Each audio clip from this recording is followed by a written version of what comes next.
Welcome to the Munchkin Minute, your twice monthly look into some tabletop gaming news and more. I'm your host, Dan, the Board Game Man, and this is your news for May 27th, 2024. So today's going to be very much a bunch of release dates of games I previously covered as crowdfunding, but now are being released into retail, finally over here in the US. So, and a bunch of them, or pretty much all of them, I was real excited for when they were on crowdfunding. And now we can all get our hands on them in the next few months or next 6 months or so. So expect a bunch more of these types of release news as we are smack dab in the middle of con season with the two big US cons, Origins and Gen Con, are coming up before you know it. Origins towards the end of June. And then, of course, Gen Con is going to be the beginning of August this year. So first up, one of my favorite games I got into so far this year was Slay the Spire, the board game. And I covered it a bit last time I was on a morning stream with Scott and Brian. And then I covered it a bit on the Geek All-Stars a couple episodes ago. And all those times I'd not been able to find a retail release date. But now Contention Games has announced the retail date for Slay the Spire, which will be late July of this year. It should be about $115. I think this is going to be not quite the collector's edition, so it'll be the normal box. So instead of kind of the fold-up mats that I got in the collector's edition, this should be kind of boards, I believe, are going to be in there. So it plays amazingly well at 1, and I played it as well at 2 as well a couple weeks ago at Board Games at the Beach, and it played great at 2. But it's really just, I mean, for a lot of the solo board gamers out there, it really shines at 1.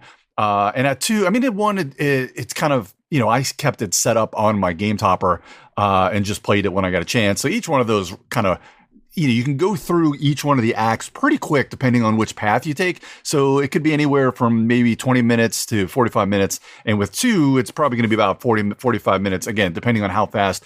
When we played it with 2, that third act, we just zipped kind of along because you can kind of get into the question mark rooms, which are basically draw a card and just make a decision. And then the battles, which would take a little bit longer. And then, of course, the final boss and the final act take a little bit longer. But what you can also do with 2 is in the main box, and it should be in this box as well, not just the collector's edition. There's bags and stuff in ways that you can easily keep your character kind of saved for the next time you play.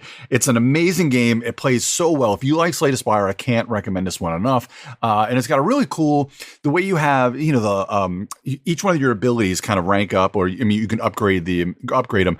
And the way it is, they've got 2-sided cards in Slay the Spire, the board game, whereas you have, everything is basically sleeves. So when you want to rank up a card or, you know, level up the card, you kind of just put it onto the other side when you upgrade that card. Upgrading it, not leveling up. You upgrade it, you just flip it over and put it in there, and now it's part of your deck as the upgraded version. It's so damn good. So I can't recommend it enough. $115 for as much stuff as you get in that box is going to be really, really good. That's a solid value right there. So next up, UVS Games previously announced their partnership with Wise Wizard Games for a bunch of different kind of universal system things, but they also mentioned Star Trek Star Realms. This is going to be a reskin of the original Star Realms, which is a really solid deck building game. So this is going to be a release date of September. I think it's going to be about $25. The pre-orders are reportedly up, but I couldn't find a link on the UVS or Wise Wizard website. So I'll just have a link to both of their websites for you to look at it. So Star Realms, like I mentioned, a great 2-player deck building game in where you're fighting to reduce each other's life to 0 with combos from ship abilities and chaining your factions in there.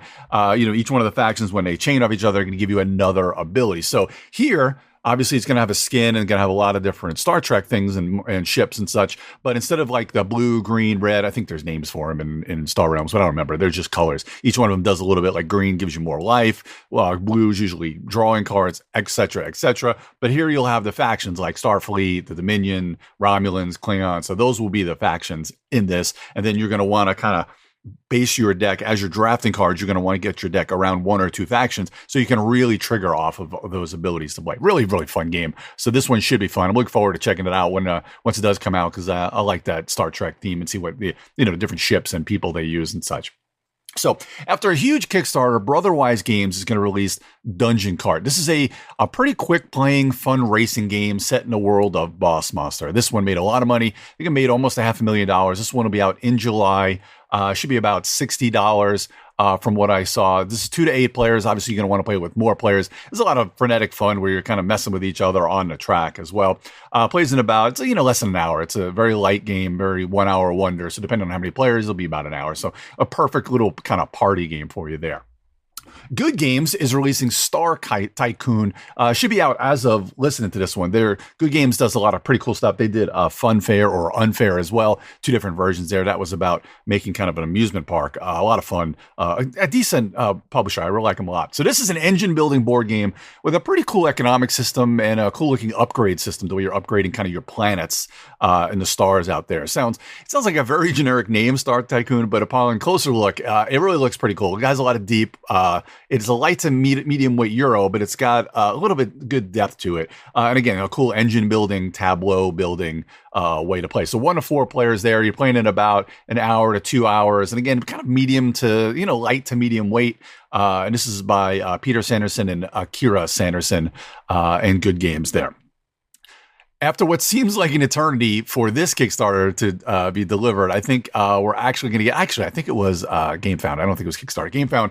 It is finally delivered, and Portal Games is going to be releasing this, the Robinson Crusoe Adventures on Cursed Island, the Collector's Edition. That's a mouthful. That'll be over here in the U.S. next month. It'll be out in June. It should be right in time. I'm pretty sure Portal usually has a booth at Origins, but it should be here right in time for Origins. But I know they usually have a real big booth at Gen Con, so I'm sure you'll be able to get it there. This Collector's Edition should be about $80. I'm not sure if it's going to be a little more than that. I think that's what I saw was 80.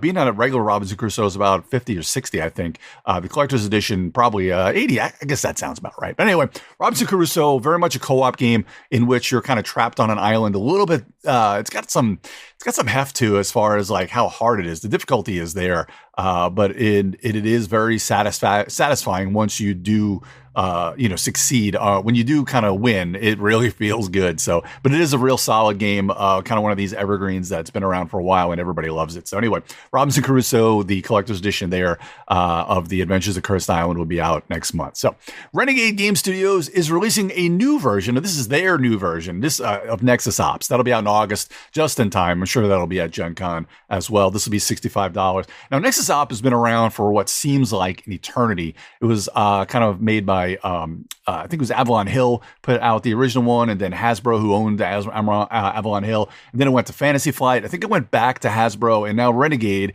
I think they've got a partnership with Hasbro now because they're releasing a lot of their classic games, a lot of them redone and updated for this year and beyond. So they are going to be putting out the new Nexus Ops. Now, Nexus Ops 2 to 4 player, kind of dudes on a map. You don't really want to play this one with 3 or 4 because it's kind of like a war game, dudes on a map type game. But it is very approachable. So it is a lot of fun. And it's been around forever. So it does have some of that staying power. And it is a game that everybody loves. So that's Nexus Ops, their new version being out next month.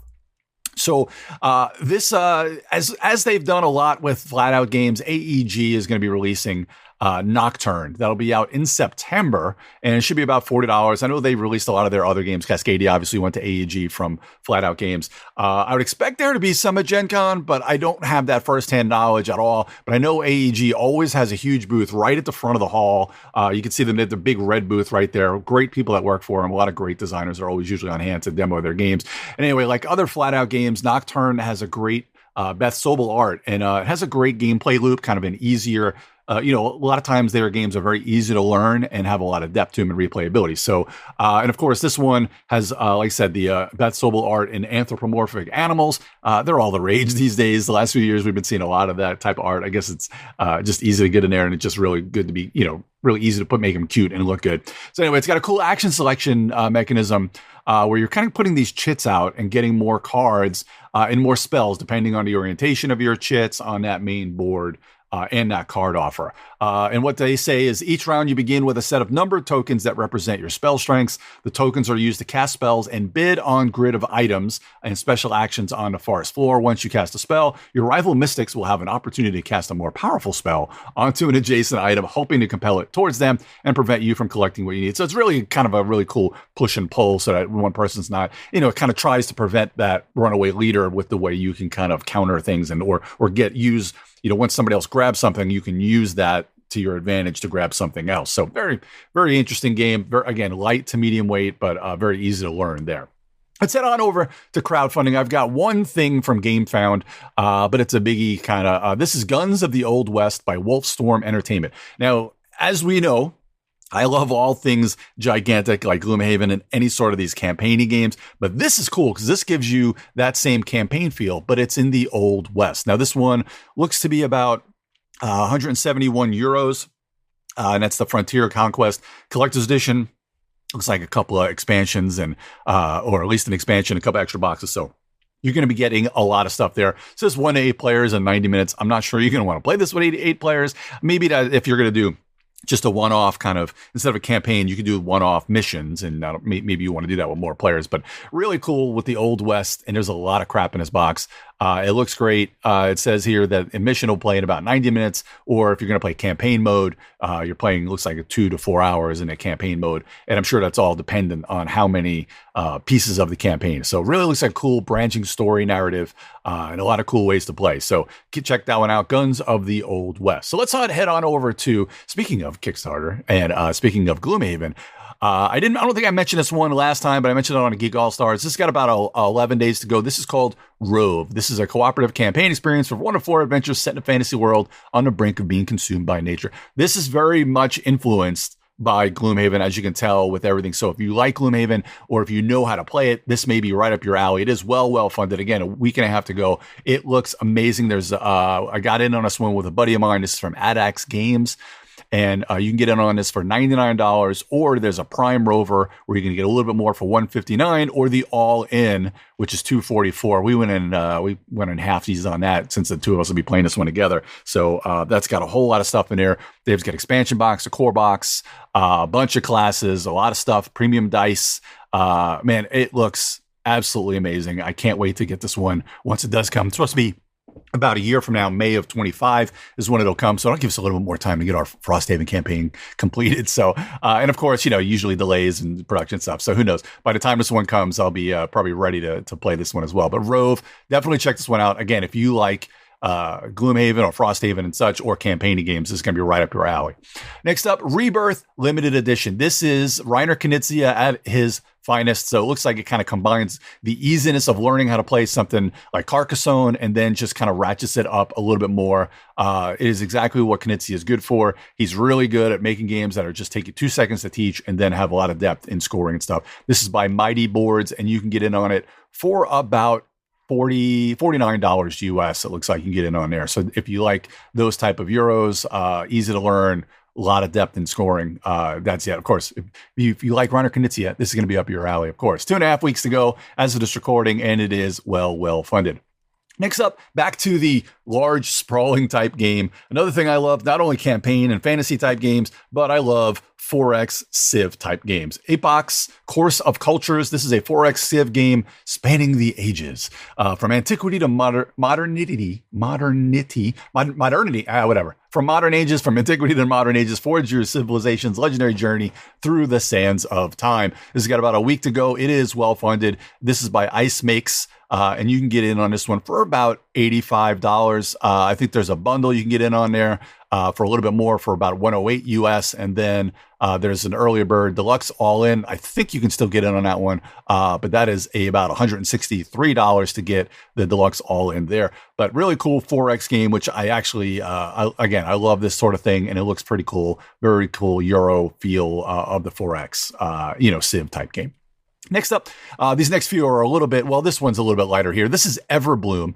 This is an interesting kind of area control. It's a different, they say it's a unique blend of area control, resource management, and set collection. It's got a lot of things where there's kind of like even some kind of bidding, where you're bidding when you're exploring the wilderness, you're putting out your different chits to try and bid on something. But if you don't get that card, your chits will go somewhere else. Sometimes you're not going to want to win your bid, because you're going to want to be able to turn that secondary portion where your chits go, and then turning that into nectar. So there's a bunch of different ways. Real cool Euro looking mechanisms. This is by Nerdvana Games. We got a lot of great company names today as well. So the basic pledge, only $46 to get on there, and deluxifying your pledge for $87. Well funded. Got about 2 weeks to go. And I think this is a pretty cool one to check out as well. And the art and pieces look amazing as well.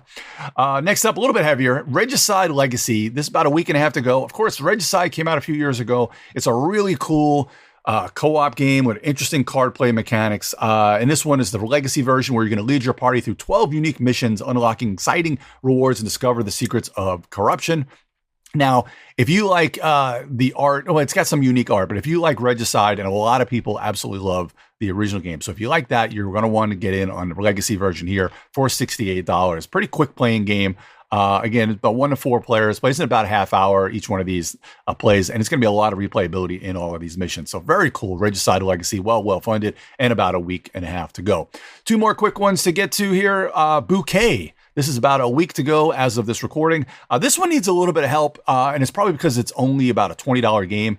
There's other ways to upgrade it. You know, there's a games bundle from Rough Draft Games and Bouquet, the full bloom for $35. So it needs 10,000 total, and it's got about 9,000 of this recording. But this is an interesting little game where you're kind of making a bouquet of flowers, and kind of each player is going to be putting down petals, either face down or face up, depending on your, the way your strategy is going. And it only plays about 20 to 30 minutes. So this is a pretty cool one. They say it's a game of bees, blossoms, and bluffing. Bouquet is a strategic and dynamic area control game where competition blooms into beauty. Bouquet is for 3 to 5 players with a playtime of about 20 minutes. Now, sometimes that may turn people off. The 3 players minimum is a little bit hard to get into for some people, but it does look like a pretty light game, and it has some cool table presence because the way that the bloom cards, or your kind of petal cards, you're placing them out, and it look like kind of rose petals in a way, or flower petals, and then kind of the way it evolves, and then you're putting the vase at the bottom, or vase at the bottom of it. Looks very cool, very quick playing, very nifty. So I like sometimes these little projects that could, and these last 2 are kind of that. So this needs a little bit more help. So definitely check out Bouquet. And another one, which is funded, but it's a smaller project you may not have heard of. This next one has about 2 weeks to go, and this is called Firestarter Games. This is Masters of Maple Syrup and Downstream. These are kind of 2 smaller games for 2 players that is really cool. Probably a really easy way to transport these. So the first thing is managing a maple farm and explore the riverbank in these cozy pocket-sized games for 2. So really cool the way the Masters of Maple Syrup goes is kind of the way you're selecting your actions, and you're turning the cards one way or the other, and your opponent is going to get a lesser version of the action that they can play cards, and you're going to get the higher version. So this is going to kind of go back and forth with that sort of thing. And then, of course, the other one, which is, I think it's on Downstream, sorry, not on the bank. Downstream is where you're building a river. So as you're kind of playing cards out on this river, a canoe is going to be going, and you're going to be playing cards on both sides and setting up the river to get yourself more points. And very cool little scoring mechanism there in the way that it's kind of evolving as the game goes on. So you can get both of these for about $34 US, or each one of them is about $17 or $18, but you get them both for $34. So I like this a lot. This is a really cool little 2-player games, and sometimes being an empty nester with sitting at home with my wife, this is kind of an easy thing to get to the table because lighter kind of 2-player games. And this is, and if you're a Canadian out there, this is designed in Canada, Campbell River, Canada. And that is, again, Firestarter Games. So check that one out. A lot of really cool Kickstarters this week and Gamefound this week. So thanks for joining me today. If you see any news you think I'd like to feature, go ahead and shoot me a message at GeekJawDan on Twitter or on the Major Spoilers Discord. And please check out that majorspoilers.com for more content by Steven and the rest of the Major Spoilers crew. And also check out the Geek All Stars podcast. That's my show that I do with my buddy Chris. Just a whole big show about nothing. So a lot of fun there. We'll see everybody in another couple of weeks for another Munchkin Minute. This podcast is copyright 2024 by Major Spoilers Entertainment, LLC.